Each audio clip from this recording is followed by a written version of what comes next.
เป็นอย่างเนี้ยมานั่งแปลงกำกืดอะไรอย่างที่นี่ ฮะ เป็นกำกืดกันน้องจอย เป็นอย่างอ่ะ เป็นยังกับคนละครึ่งนะกะ อ๋อก็ดีแล้วเหรอ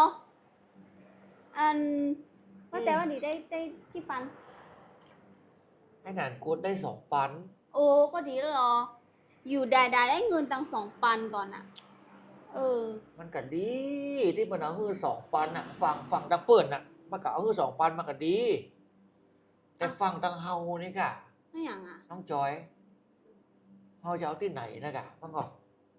กะ ว่าแต่ว่าดี น้องจอยมีสัก2 ปันก่อน มามี ฮะ จะเอาตังค์ที่ไหนมาเฮ้อโอ้กินแดงเฮ้ยมาตักเนี่ย เอาไม่2 ปันไป มามี ประเดี๋ยวฟังรัฐบาลมันมีคือ2 ปันละฟังไอ้หนานมีสักปันใช่ไหม โอ้มามี 2 ปันน่ะ มามีไปแล้วเนอะ 2 ปัน โอ้ 2 ปัน มาเจ๊เรื่องมาตักอะไรอย่างจะมาหาเสี่ยงตังค์ เออ